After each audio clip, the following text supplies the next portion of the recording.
Okay. Georgie, I will start my laptop up again.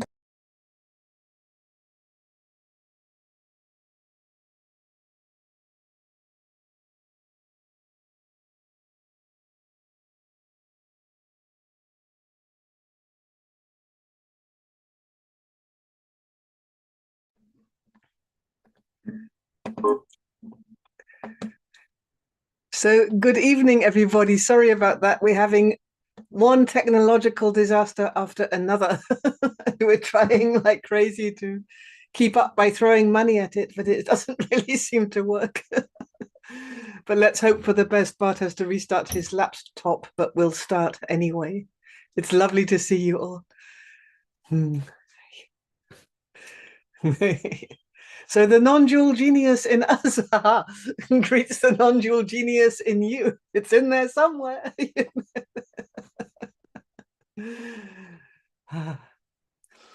So this is really a beautiful quality to be looking at, and also duality, because just as much as we are, all of us, wounded in this area of mental functioning or knowledge, or just as much as we carry educational trauma in different degrees, especially when we think we don't. So in exactly that proportion is the depth of healing that can happen when we begin to open up to this quality of genius. And one of the first places where we know that we are in trouble with this quality is when, if I was to say to you, say, and this is a litmus test, by the way, for all qualities, but if you were to say, I am a genius, at first you might feel kind of excited, but at a certain moment, especially if you say it in public and you mean it, you're not just laughing, it's a little bit of a like, ooh, like, who do I think I am? Or how dare I? There's a kind of cringe that happens with it. I'm a genius. As if we're lying, as if we are, we have no right to have anything with this quality. The moment we say, I am a genius, there is a kind of, wow, what would it be for each individual? Embarrassment, shame, refusal, diminishment, self-diminishment. What's happening there? You can say the whole universe is genius. We can say Albert Einstein was a genius, is a genius, depending on how we relate to him. But I'm a genius, not me, you.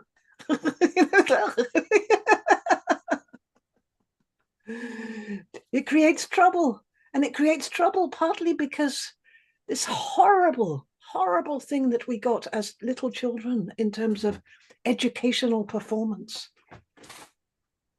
The demand that we perform through knowing things, through thinking in a certain way, through being able to deliver answers, not in our own time and space, but in that exam conditions, or in those conditions when teacher calls on you in the front of 20 other or 30 other or 40 other students. And then to deliver the answers which are pleasing to the outside. So we could come with some project for school, which is absolutely from the depth of creativity, genius moving through us.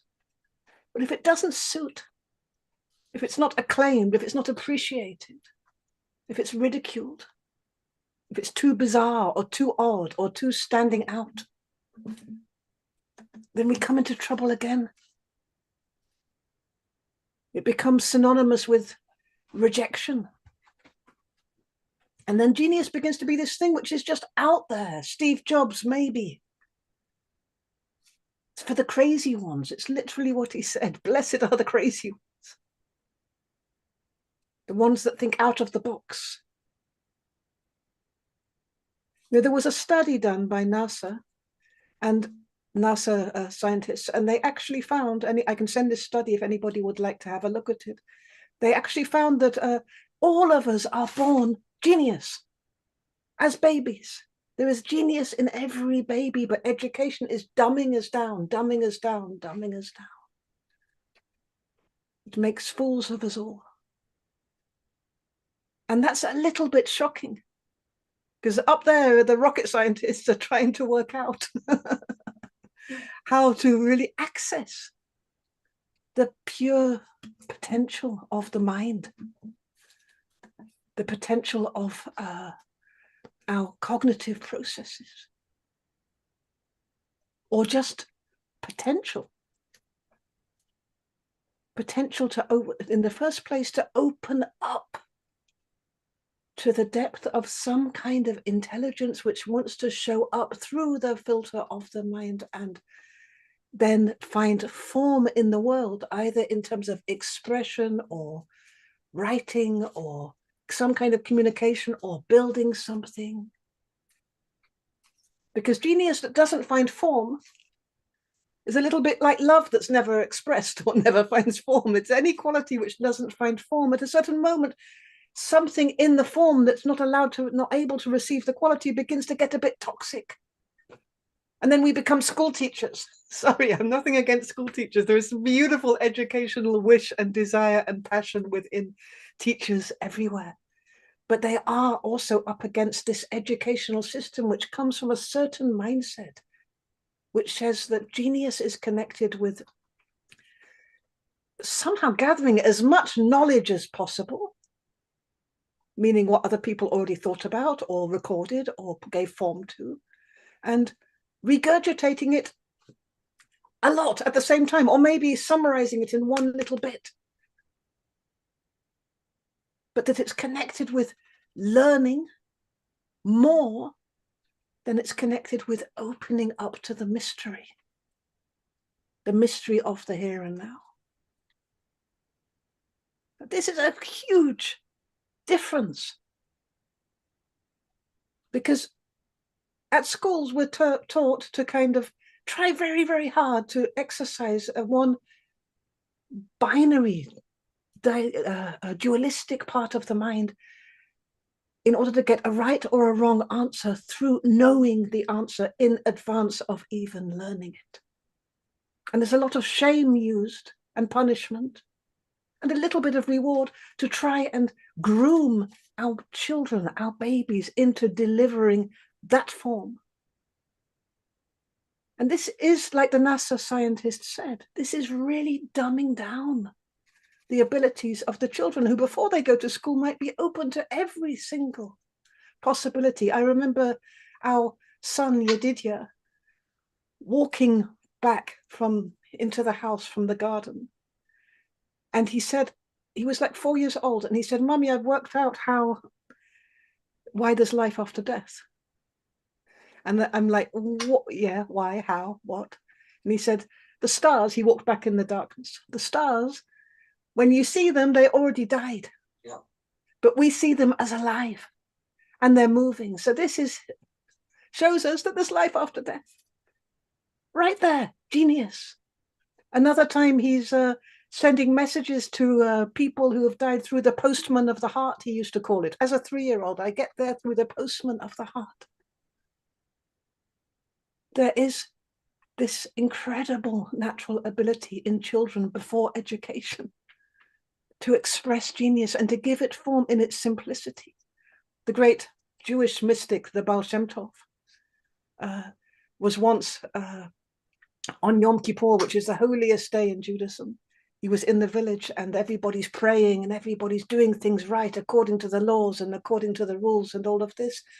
And the kid from the village who was a little bit less fitting in, let's say he was what do you call it?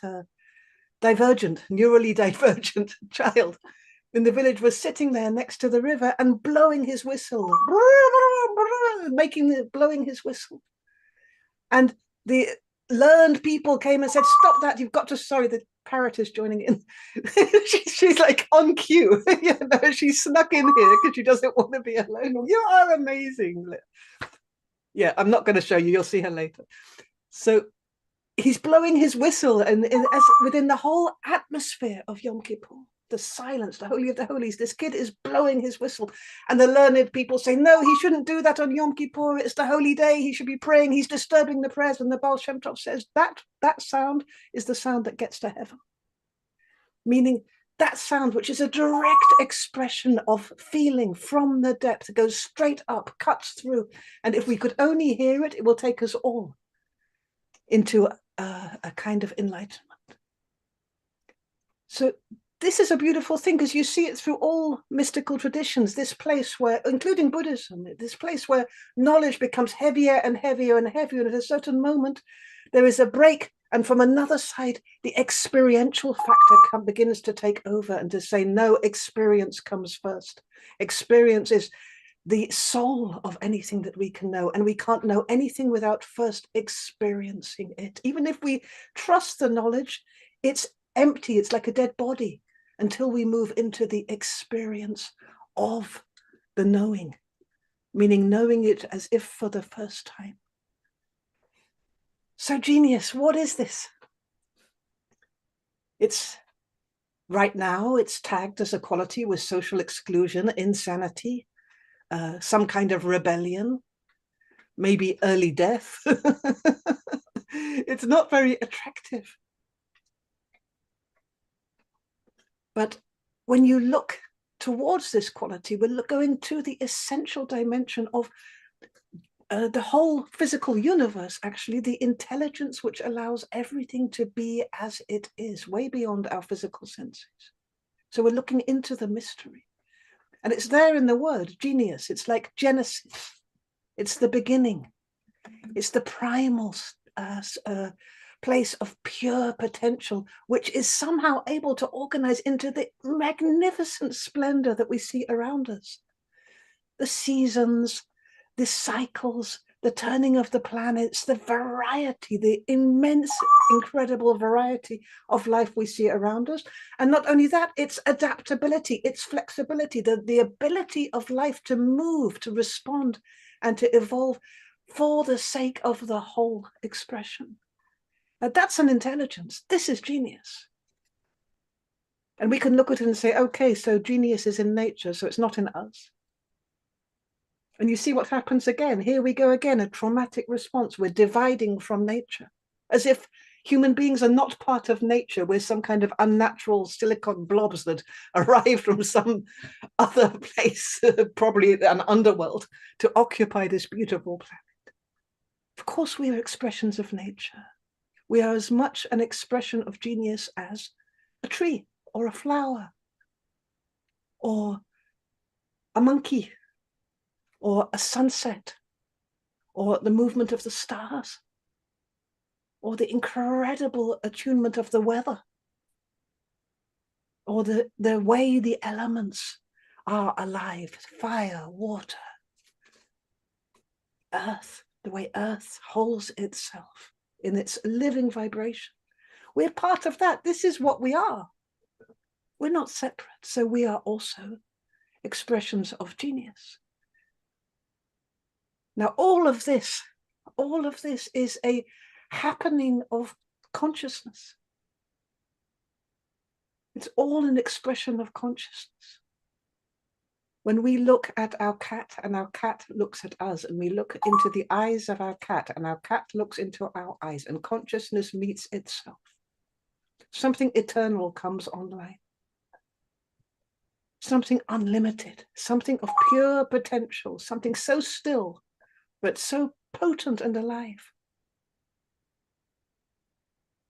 It's connected with consciousness. And then there's the genius of how the cat moves, and she knows where to sit on our body in order to enhance the well-being of the whole, which is your body and her body, because your body needs to be in well-being too, because you feed her. So she'll go to that place of stress and she'll sit there, exactly there. And what happens? What did nature give her? The genius nature. It gave her the genius, or the genius expresses through her, to know, to purr, to vibrate like the most incredible massage machine ever, with warmth, with love, to vibrate non-dual qualities, true nature, directly into that place of stress. Genius. Now, the cat's not saying, oh, I'm Einstein. I got this ability. I'm really, really, really smart. Now I'm going to get my dinner and maybe even a bit of salmon as well. The cat's not thinking like that. She's not thinking for private gain. He's not looking what's in it for me. How does this make me better than everybody else? That means I'm better than the cats and maybe better than the dogs and definitely better than the humans. No, it's part of naturalness. But we humans, we're complicated. We're complicated because we have this ability to split our consciousness and look at ourselves. So the moment something genius shows up through us, even if it's direct expression of naturalness, we have this nerve system response to split and look at ourselves and say, oh, that was very, very clever. And that's a bit of a shame because our consciousness splits in that moment and the judgment takes over. And the judgment is again that binary mind, that either or, that dualistic mind. Oh, that was clever. Does that mean that I'm okay now? Does that mean I'm good enough? Does that mean I'm special? I did something, I experienced something. And it takes us out of the experience. We go into mind and it takes us out of the experience. It's like a nerve system response, which is a bit of a pity because it interrupts something of the natural flow.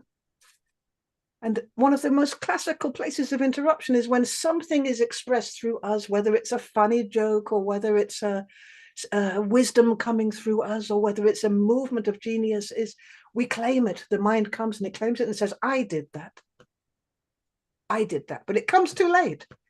It's like the body catches the cup as it's falling and saves the child from getting it falling on the head. And then we say, 10 seconds later, I did that. But the body was moving in genius and naturalness. The mind is very, very slow to come in and cash in on it. So how do we access pure genius? How do we access this genius which moves through everything? How do we open up our own pathway, our own doorways to allow this universal genius to show up through us in the world so that we might experience it? It's very, very, very interesting. So it's connected with the opening of consciousness itself. But we are the conscious ones, you see, so it's definitely experiential. It's connected with being conscious, aware, in the here and now. And not only that, because we can be conscious and we can be conscious of conscious. And if we're lucky, we can come to a position where we can relax in that. So it's not such a big nervous system event in such a way that, oh my God, I was conscious that I was conscious, and now I have to become a spiritual teacher and tell everybody else to be here now. Maybe it's possible just to relax in it, so that the vibration begins to meet the consciousness in the body, and this relaxation of consciousness allows us to begin to be a receiver of the inherent genius of consciousness, because consciousness needs to relax in order to reveal what it's made of. That means we come into the here and now to allow ourselves to be here now, to become conscious, to experience consciousness. But then the conscious in us itself needs time and space. It needs not to immediately rush with the mind into a description. It needs time and space to begin to be able to experience without knowing anything at all. This area of just being in beginner's mind. It's a new year, why not? With no expectations, no assumptions, with no knowledge filling it in. And if consciousness has time and space, then what begins to show up is subtle qualities like curiosity, insight, the ability to see things clearly without labeling them, without filtering it, without censoring it. And even there, the one that's seeing itself can maybe relax out of the picture so that inspiration is possible to move, or we're able to hear. Let's say if we're a musician, we open up, we're able to hear music coming from some place deeper, deeper, deeper within the consciousness as it surrenders itself and surrenders itself and surrenders itself. How do we compose music? Where do we go to? to find the next song that we're going to compose. You see what's happening? The listener is turning inside and listening for the harmony, for the melody, for the musical communication that wants to be born, for the rhythm, for the orchestration. It starts to listen, listening. So consciousness is listening to itself. And then something of the genius, and music is so close to genius. Something of the genius begins to show up, and we hear it, and then we begin to orchestrate it, and maybe we get people to play it, or maybe we begin to hum it, and it begins to take form out here. And it is an amazing experience of bringing heaven into the world, heaven to earth in a way. And being earth and experiencing the expression of heaven, the circulation of genius. Now it's tricky. It's tricky because as genius shows up through us, let's say we have a meditation, we're doing a meditation, and we have a whole run of insights, and we see whole patterns, whole themes coming forward out of our meditation. It's tricky because we can't say this is the neutral genius, which has no individual ego or separate self or my own private history inside of it. We can't say that. In the same way that we can't say that, separate ourselves from nature, we can't separate ourselves from genius. It shows up like an essence of this intelligent factor, this primal factor, this core creative, harmonizing, caring, beautiful true nature factor. It shows up, and then it shows up and it's expressing through us, with our height and with our bump size and with our color of our hair and with our shape of our hands and with the tone of our voice and with our tendency to fart in the mornings. It shows up through us as a completely and totally unique individual. It's full of us. It's so much got us in it. It's like almost impossible to say this is not me. But it's not, and yet it is. It's I and not other than I. And this is very difficult. You know, if we experience, for example, if we allow ourselves to experience the mundane energy of our own anger, the vibration of our own anger, not as a thought, not as a feeling, but just the essence of it, the perfume of it, the tone of it, the atmosphere. When we're really, really angry deep inside ourselves, if we were able to experience that, something comes forward which is maybe completely different from what we thought it was, this anger. And partly what comes forward can be an incredible familiarity, that this has been like a part of our secret strength. This has been maybe with us for lifetimes, and it's so much close to how it feels to be us. So alive. And yet it's pure vitality, pure life force, which is showing up through this thing we call anger. And it's us and it's not us. If we allow ourselves to feel it. And so, again, what we find is that genius, like all non-dual qualities, really becomes accessible when we don't go into the either or, and it's like, yes, us and not us, both and neither. It's here now, it's experiential, it's timeless, it's boundless, and it's also zero distance, emerging as us in the unique individual moment of our expression at this time, which was different from the unique moment of our expression maybe tomorrow or yesterday. It's like the water that sustains us. It's part of our makeup, part of what's anyway moving through us. So in terms of educational trauma, what can often happen is that we're not allowed to feel ourselves as being stupid, because to be stupid is to feel like you've got a mental block, like to be, it's like an incredible kind of great blob of shame. It's like to be excluded, to be less than, to be unsafe, to be ridiculed.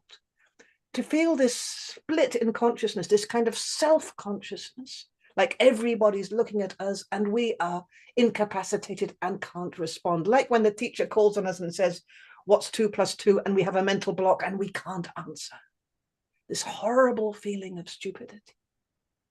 And this is so much connected with shame and the splitting of consciousness and the compressing of consciousness, that there's no time and no space for consciousness or the mind or anything to function, that we fear it like crazy, which means that we get quite arrogant with our minds. We have to know everything before, we have to know everything better, we have to know everything in advance. We can only learn if we know it already. We get quite arrogant like this because we fear this feeling of stupidity so much that it's almost impossible to open the mind to receive knowledge. Our daughter Doria, who's doing amazing dodo right now at school in her final exams, we're learning. I realized that the only way she can really learn is if she studies by herself first and she knows it, then she goes to the class, and if she knows it in advance, she can learn from the teacher. But if she doesn't know it in advance, it's almost impossible for her to open up to the knowledge because it's way too stressful. And this is how we're a little bit been traumatized by so much emphasis being put on knowing, which has nothing to do with mental ability and everything to do with shame and exclusion and hierarchies and safety. So we fear this dumb donkey feeling. It's really like feeling like the dumb donkey. And yet, when we have an experience, like we realize something of the depth of ourselves, perhaps for the first time, what can come forward? First of all, to go there, to look, for example, at our anger, as if for the first time, as an energy. It takes a lot of humility. It's like, okay, I'm just like everybody else. I get angry like everybody else. I for sure have anger, and I'm ready to give it space and time. It's not about this and it's that, not about that. It's not about being right. It's not about being wrong. It's not about anything judgmental. It's just a vibration. This takes humility. And so in the humility to be able to go there, and we have an experience, let's say, which has already genius in it, because genius is experiencing what it is for you to be angry, maybe from a timeless dimension, this mysterious energy. What can come forward next after a realization about the nature of what we really are, who we really are, can be this feeling of being an absolute dumb donkey. It's like, oh, how did I never get that before? That's so obvious. Where have I been? It's like, it's almost like the duality begins to circulate, which is so beautiful. This dumb donkey feeling. It's like when we get something which has been bothering us our whole lives, since our childhood, maybe for multiple lifetimes, and suddenly it's like, chuck, it's realized, oh, I always did belong. I will always belong. There's never lose the belonging. We get that dumb donkey feeling, and it can be delightful, cathartic, as a direct antidote to that feeling of the stupidity which I must never feel, or the deep conflict with stupidity. It can be marvelous to realize that we know absolutely nothing at all, and even what we think we know, we don't really know it. It's so releasing. It's so incredibly freeing to be that dumb donkey and to enjoy the freshness of it, beginner's mind, the innocence of it, the purity of what else don't we know then? What else were we blocking by knowing it in advance? What else is it possible to experience? And then, of course, at a certain moment, we can feel very, very, very smart because we figured it out. And we go and we say, I don't need to come to meditate anymore because I know it all already. And I'm very, very smart. And we make another circulation through, because the drive to allow this genius to move through us is extremely strong. You know, Genesis is the birth of everything, the birth of love, the birth of freedom, the birth of bliss, the birth of peace, the birth of everything. It's all happening at once in Genesis, in the Genesis of everything, within each individual gene. It's really in this genuine word, the gen. It's the birth of everything. So genius is part of that. It's allowing it is like when it's moving, what we can, if we're lucky, experience is its beauty and its effects. And it really is a delight in the sense of when we touch it or we are touched by it. It gives us goosebumps. It elevates and quickens everything. From a cellular level, everything starts to come to life. So I shut up That's enough talking. We take a 5-minute break and then hopefully Bart's sorted out his technology over there and we can move to the meditation.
So, welcome back, everybody. I hope you can hear me. Yes, good. That's nice to know. So, I've got some problems with the sound of my laptop. I have no idea, and it just started before we started the Zoom meeting. So, I hope that that my laptop has the genius to repair itself. I have no idea what to do, but with headphones it works. So if you could have a relaxed position, find a relaxed position.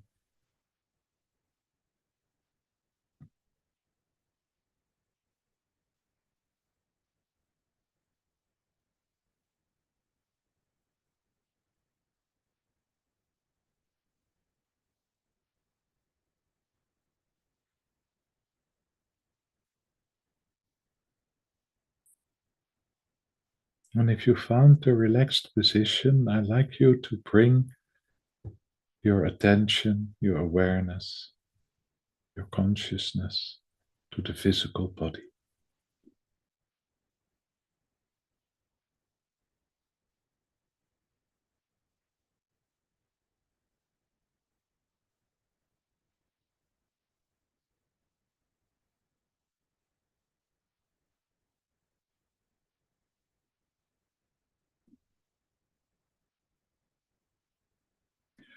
And then I'd like you to bring your attention to the pull of gravity on the physical body, the sense of gravity.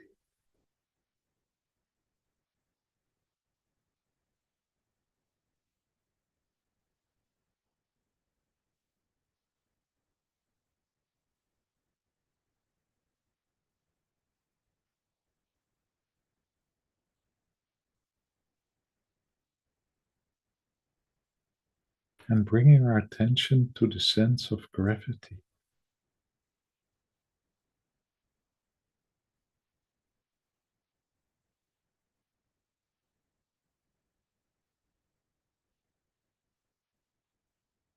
Maybe it's possible to feel the safety and the support in this sense.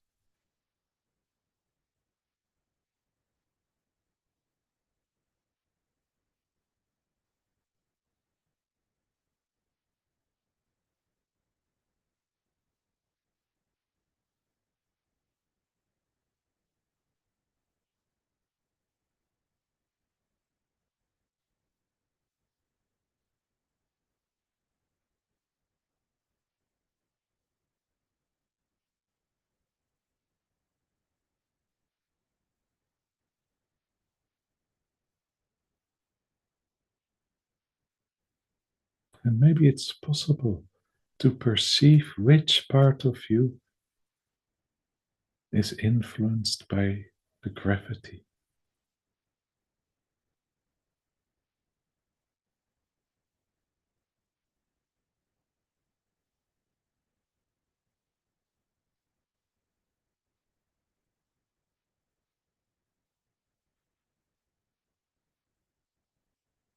And which part is not influenced by gravity.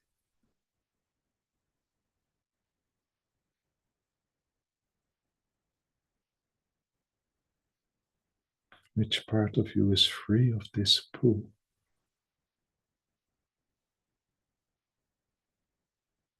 Or push?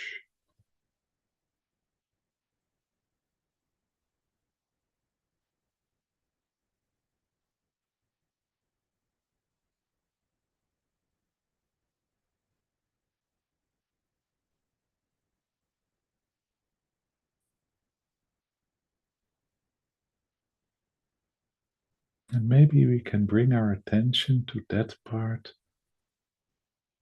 which is not influenced by the pull or push of gravity.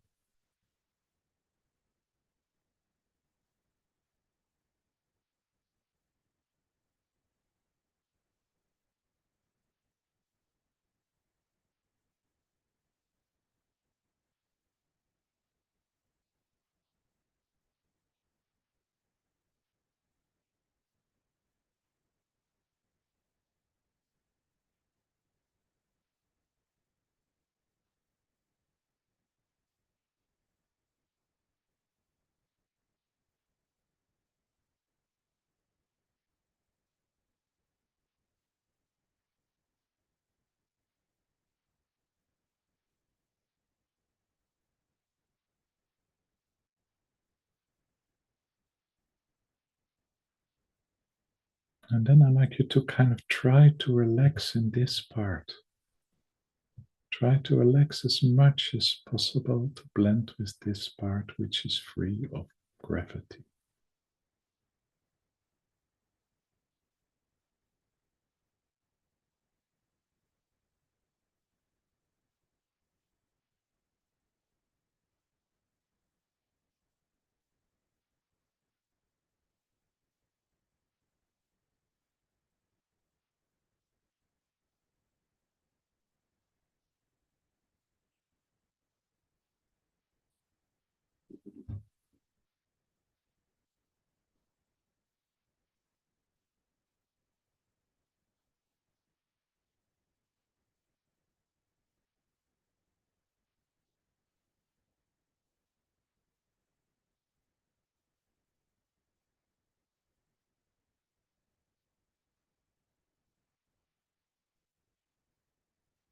And being in this part, I'd like you to try to connect with the sense of your own genius. How is genius expressing itself towards and through you?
And maybe it's possible when we got the connection with this sense of genius, this feeling of genius,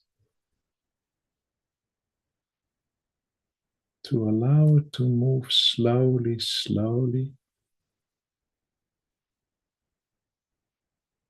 into the sense of gravity connected with the physical body.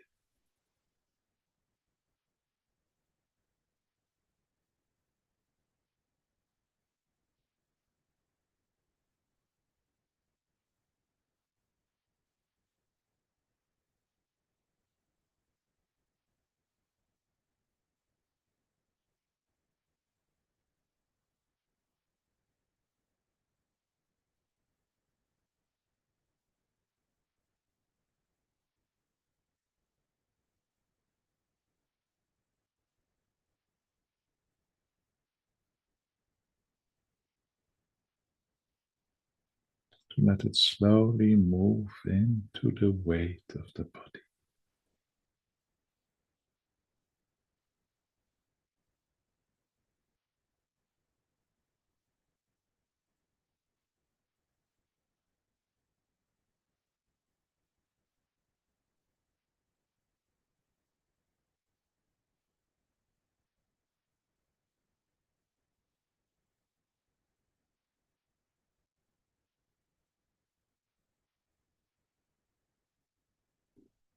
And maybe it's even possible in moving it through the weight of the body to move with this sense of genius into the earth.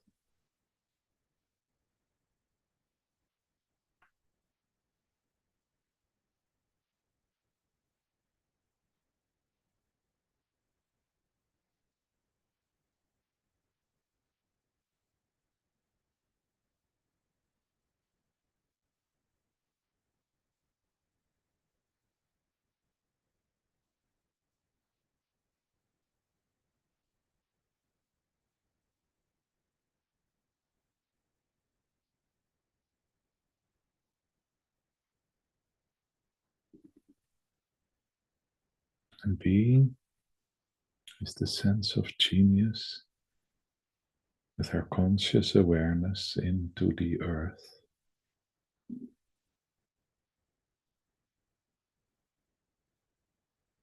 Maybe it's possible to connect, to blend with how genius is expressed through the earth.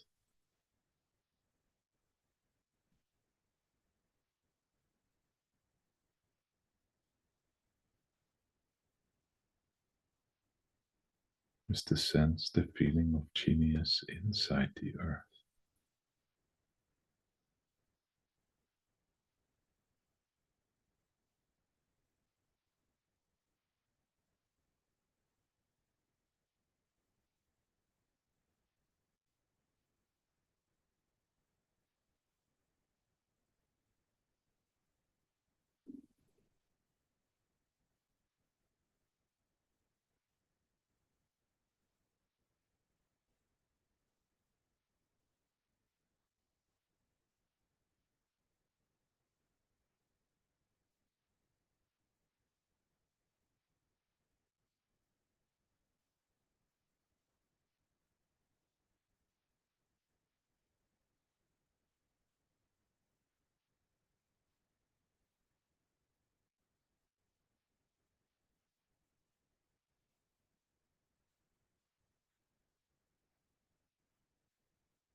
Maybe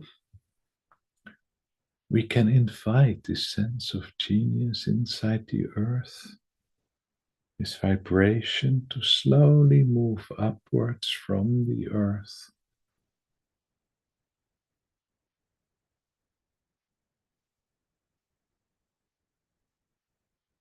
through our body, touching all cells of the body.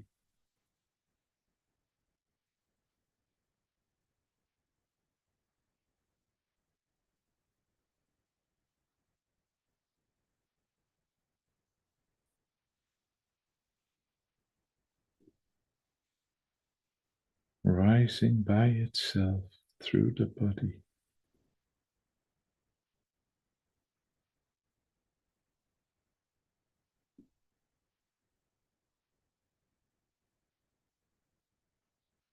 Upwards to our heart.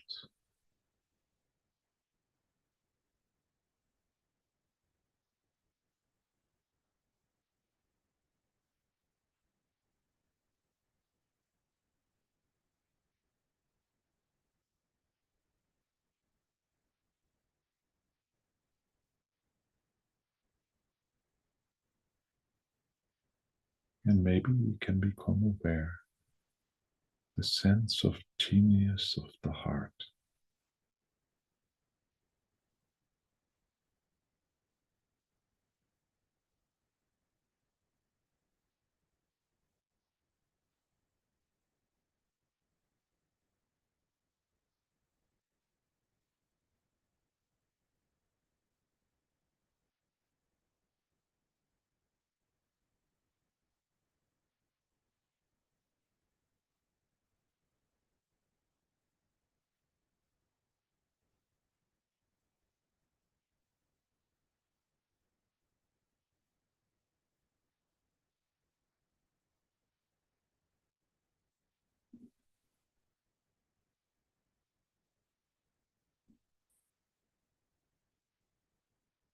And then we can invite a sense of genius to move upwards again.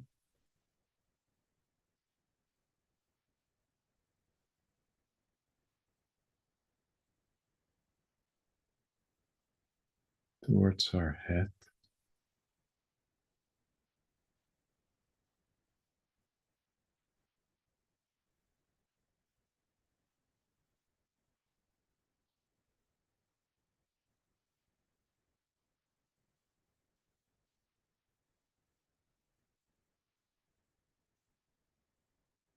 And above our head. into the universe.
Maybe it's possible to connect with the sense of genius or how genius is expressed through the universe.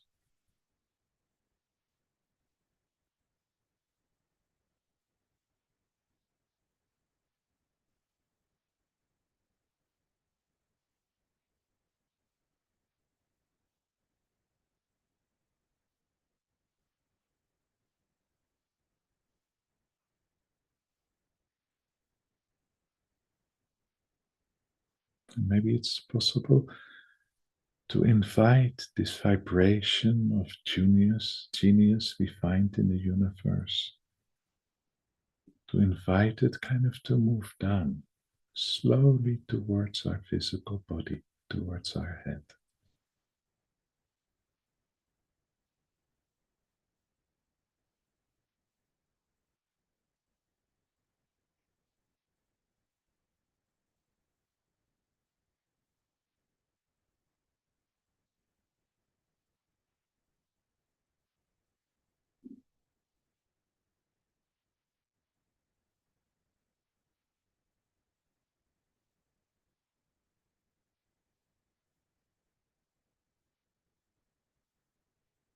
And from our head slowly down towards our hearts.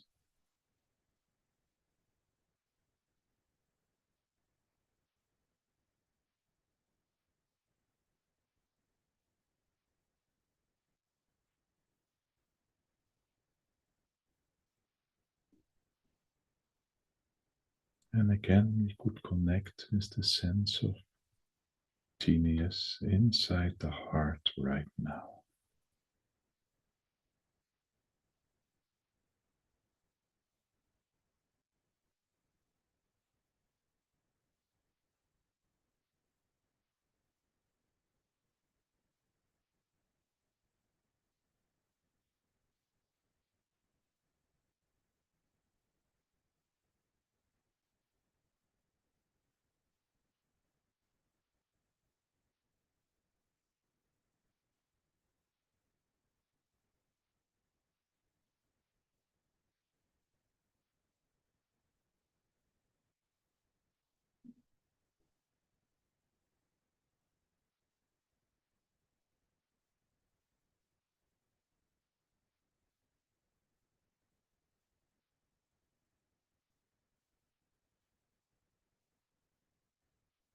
Maybe we can allow this sense of genius from the heart to move wherever it needs to move right now.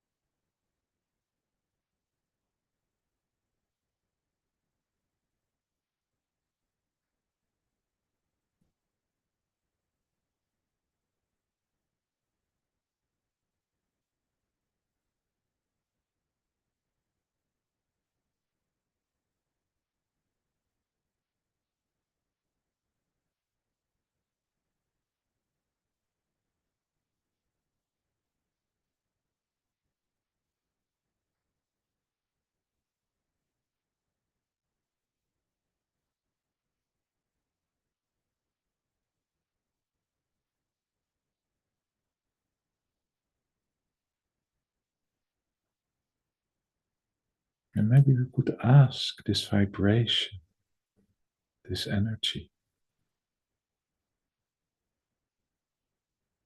to invite it to take form. How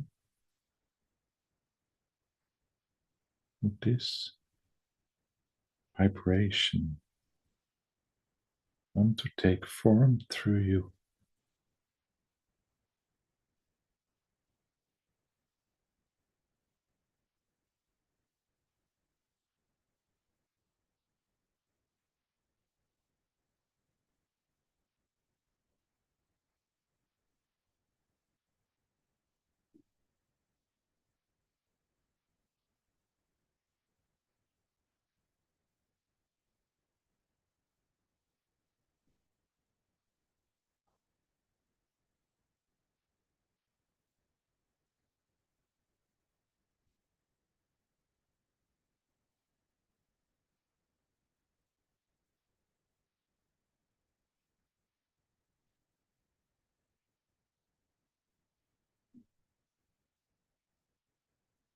And if you feel any reactions in or around your physical body,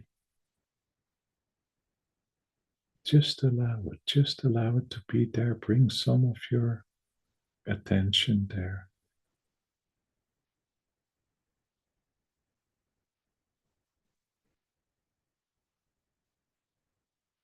With softness.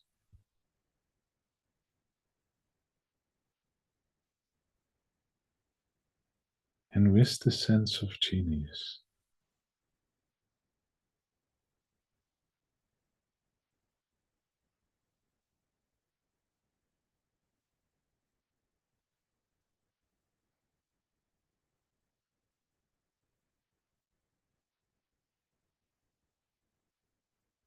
Whatever is reacting in our physical body,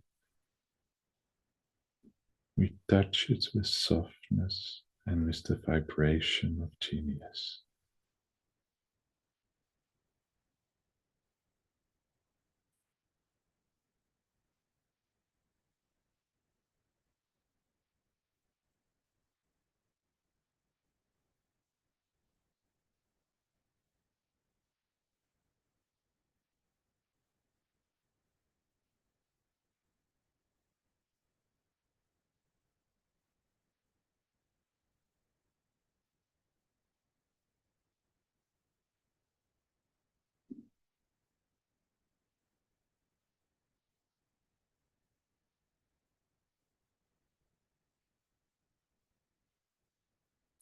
Maybe through this we can also attune to this sense of genius of the body itself.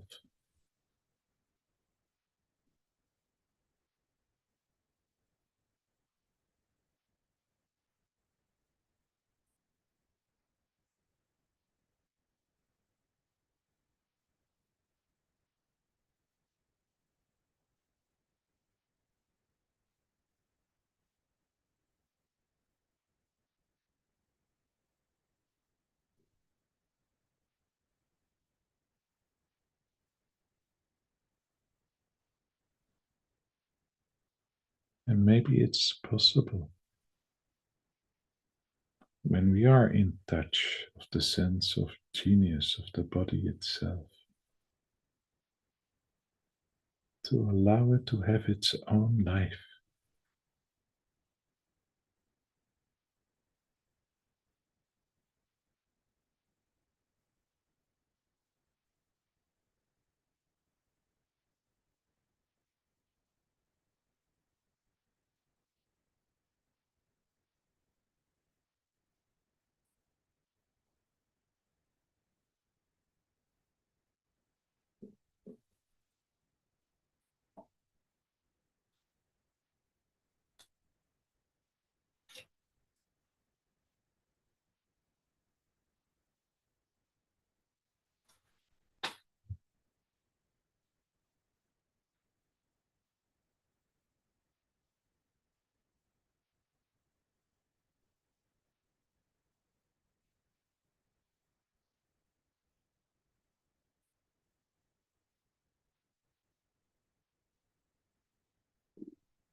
And then I'd like you to kind of move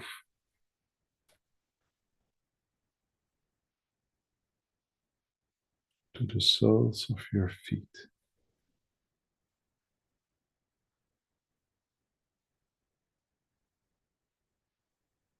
And maybe we can become aware how the sense of genius of our physical body is touching the sense of genius of the earth.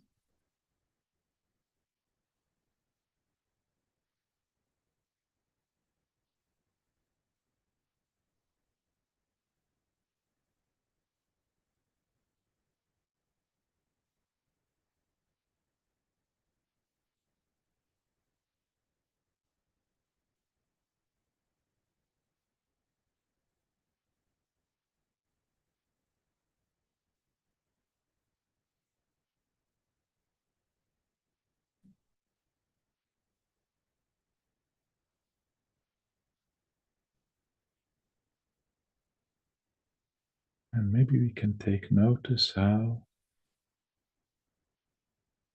they're reacting on each other.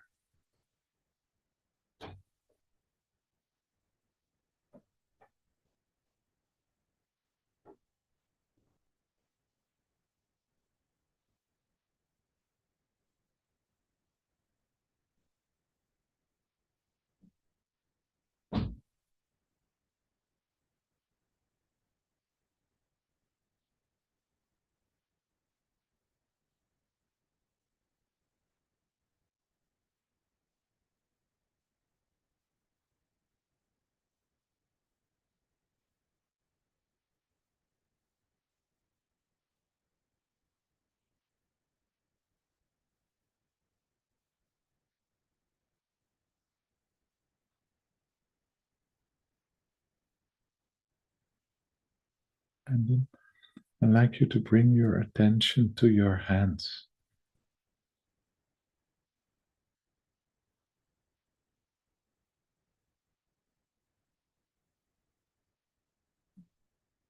And maybe it's possible to connect with the sense of genius inside your hands.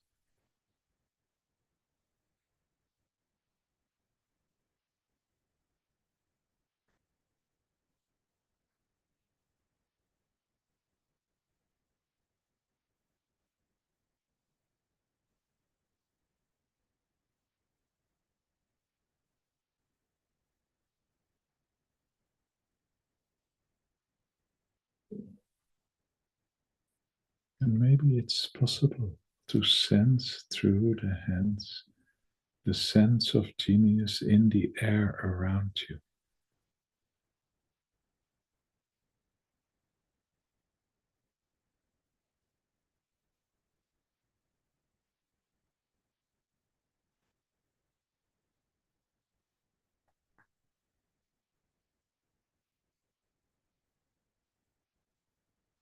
Is touching the genius of the hands.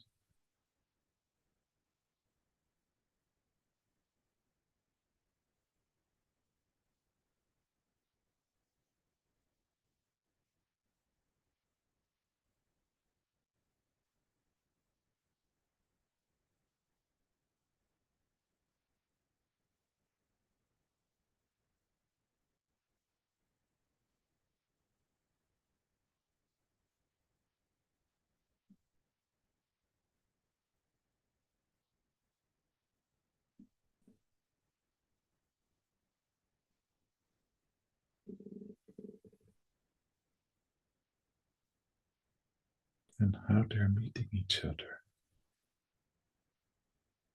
What's happening?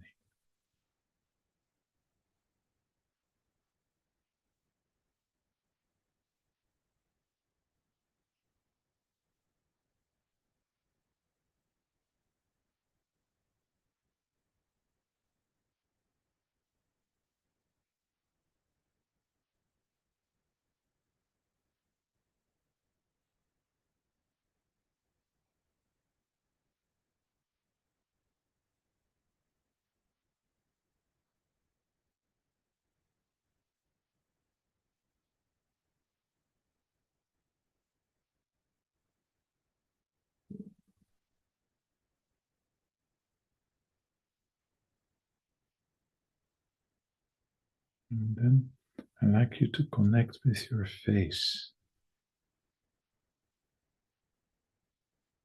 and bring your conscious awareness to the sense of genius in your face.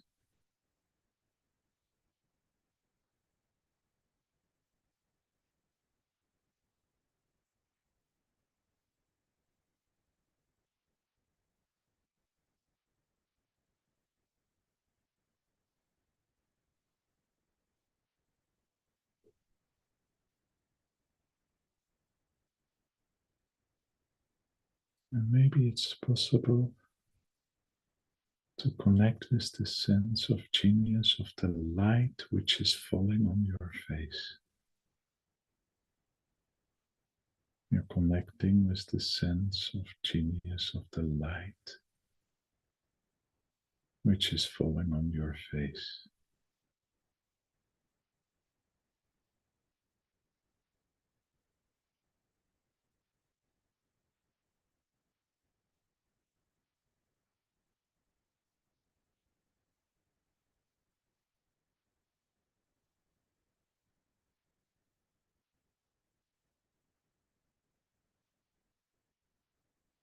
And maybe we can become aware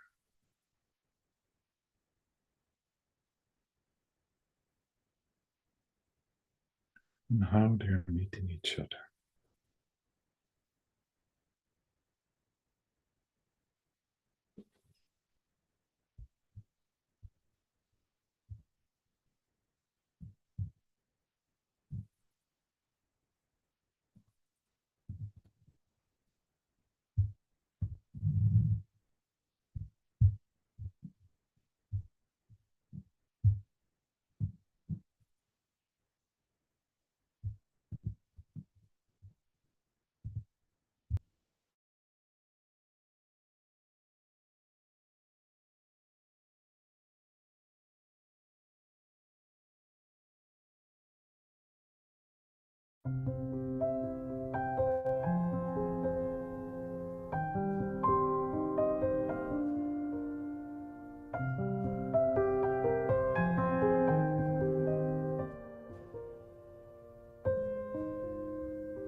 Okay.